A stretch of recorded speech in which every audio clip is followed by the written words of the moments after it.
Oh yes, the show is in full flight and we are spreading our wings here at Summer Valley FM 97.5. We've had loads of things today. Obviously, Gentle George has been back in the studio, giving his advice to all the people with problems out there. Some really serious stuff. Really interesting talking to Simon there about his badminton problems. We've also had Radio Bingo. That bottle of water has been sent out now to our lucky winner. We've had On This Day in History. It's been jam-packed, isn't it?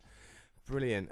We've got obviously Rags to Radstock coming up last. I know a lot of people tune in just for that one, and also we've got that interview with Prince Charles coming up very soon. So I'm sure everyone's going to be very excited about that. We've now got our weather presenter. Obviously we had him last week. He helped us with the weather. He predicted a snowstorm. Not exactly accurate this time, but we've got him again this week. I'd like to introduce Colin. Are you in the studio? All right, Sam, mate. How's it going? Right, sorry about last week. Bit of a dodgy prediction. Barometer was a bit off, but was near enough. Lovely being in the studio, by the way. Not gonna lie, it's not what you told me. It's a bit smaller than I thought. Oh yeah, because of course you were on the phone last time, weren't you, Colin? Yeah, on the phone, called in. Wasting me time. You still owe me $3.50 for credit, by the way. I'm not gonna forget that. Yeah, well we'll get that to you soon, Colin. So Colin, what can you tell us about the weather? Thanks for coming in. Weather today, right? First off, the old saying goes, every cloud has a silver lining. Right? Not today, Sam, not today. Right, we're going to have some terrible hail coming in. Alright, coming in from the south. Alright, from East Anglia. And that's gonna come down big boulders, like golf ball size. So if you've got a car, put it in the garage, because they will smash through your windscreen, alright? So just look out, heavy hail. Heavy hail, because I see the weather out there and it's looking pretty trepidish, pretty treacherous. Sam, what I don't understand about you, as a person, as a human being, you invite me to the show, you say, oh, Colin, can you do the weather? Alright, I need a guy who's sophisticated, who's got a bit of a know-how about how the rain clouds work, alright? You invite me in. Every time, you question my judgment. It's just that, Colin. Every time, Sam, alright? I'll come in here, I'll do you a favour. You still owe me a tenner from last week. You said you was going to pay me. Colin, this isn't about money, is it? This is about weather at the end of the day. And I look outside, and sometimes you'll predict, because like last week, snowstorm, we had people calling in, they were worried, they were wearing clothes they weren't going to wear, and nothing else. Right, okay, alright. Maybe I made a mistake. One mistake, alright? Everyone makes a mistake once, alright? Charles married Camilla, alright? Bush invaded Iraq. Everyone makes mistakes. Bush got 4 more years, and, you know, Prince Charles would probably be president or whatever someday. Doesn't matter, right? I made one mistake, and you've scorned me for it ever since. So if you can just tell us concisely now, so what is the weather doing for the rest of the day? For today, the weather will be hailing for about 5 minutes, and then there'll be a small whirlwind, but that's up in Essex, so don't worry about that. Yeah. Little, just a small one. Might take a couple of kids out. So and a bit of livestock, nothing to worry about. What would you wear? What's perfect weather attire, Colin?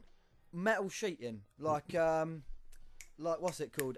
Roof sheeting. Yeah. Like you get keeps the rain off. Get some of that out, because these balls will smack you in the head and you will be out for the count, honestly. And the next thing you know, you wake up, you're bruised. It's like being at David Beckham's bachelor party. You know, it's going to be mental. So, you know, just be prepared for some heavy hail.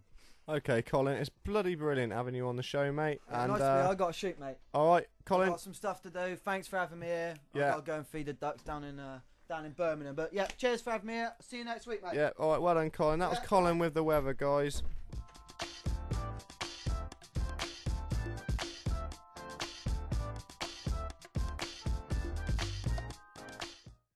Some difficult times in his life and a few misunderstandings in the studio. This is our last part of the show, from rags to Radstock, a story of someone who had nothing, comes to Radstock, and that simple geographical shift has given them everything. I'd like to introduce Bob Flowerdew. Hello, Bob, are you there? Hello, Sam. Yeah, I'm here. How are you doing, buddy? I'm not too bad, yeah. Bit down about the weather and that, but, you know. Oh, it can only get better, Bob. Now, Bob, what is it about, how did you become who you are today? Such a big success. And tell us about that. Tell our listeners.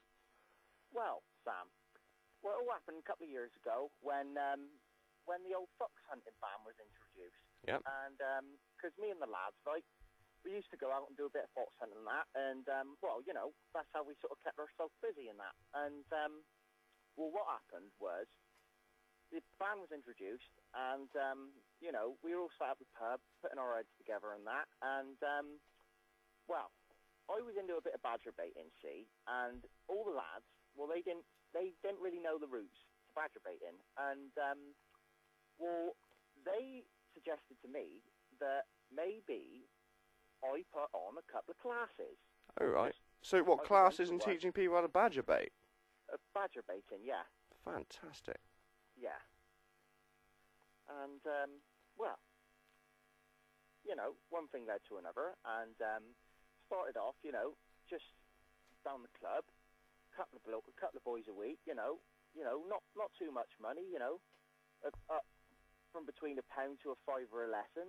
Yeah. Sometimes 4 or 5 in a lesson, sometimes 5 or 6 people. And, well, it did hit off, actually. And within a couple of weeks, my mobile was going like the absolute clappers. I mean, I had people from Radstock, bloody Bath, Wales, all phoning me up for these lessons, all through word of mouth. And it spread about like wildfire, see? And, wildfire, sorry, Sam. And, well, basically, one thing led to another, and it started with me at the club, a couple of boys a week, Yeah. and then, you know, I started to get a name for myself, Yeah. and I started to get, like, a big class, and so I put the money up, 10 or 12 quid a lesson, Yeah. and, you know, within a month or so, I was doing, you know, 2 or 3 classes a week, see?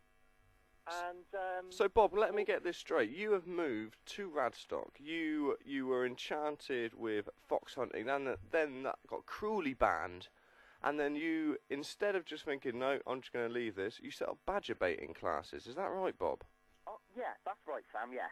Unbelievable, unbelievable. So is that now making you? Is this successful now? Well, Sam. Well. It started off in Radstock, and now I have got classes. I'm pretty much, well, I would say worldwide, but it's just the UK mostly. Yeah. I mean, I got classes up in bloody Sheffield, Cardiff, Bristol, bloody all over the place. What's the Absolutely business all called, over. Bob? What's my business called? It's called Bob's Badger Baiting Bonanza. Very catchy, Bob. Very catchy. Yeah, 4 Bs, yeah. So have you found there's a lot of fallout from people who were fox hunters? They didn't want to just leave that behind. They wanted something new, and you provided them that service of badger baiting. Well, the thing is, Sam, part of the lesson is teaching people how to move with the times. Yeah. And badger baiting is, at the minute, the way forward. Yeah. That's the way I see it. So do you find that it's been difficult to get people to move from fox hunting to badger baiting, or is it just like a natural progression? Well, you know, every bugger's different, isn't they? I mean, some take a little bit of persuasion, some take a bit of a kick up the ass, to buy my French. But, yeah, I mean, well, everyone's different, aren't they, Sam? Yeah, certainly are, Bob. Certainly are. So it must be amazing. It must be really reassuring that where did you live before Radstock? Well, when I were a boy, I was born in Norton. Yeah. Right? And at the age of about 4 or 5, Mother and Father moved up to Peasdown, St. John. Oh, right, yeah. Yeah, and when you were there, you were nothing. Yeah, pretty much. Yeah. Yeah. Bloody Frederick Avenue. You know, not a lot to go for. Not a lot going for me. And then I started at the club, and things hit off, and I started making a bit of money, and then I bought myself a lovely, lovely place down Waterloo Road, down Radstock. And Very nice, very desirable. yeah, well, yeah, it is, yeah. And well, things just hit off. I mean, I'm not a man to boast, Sam, but my bank account is absolutely bulging. What a unbelievable story, Freddie, yet so believable.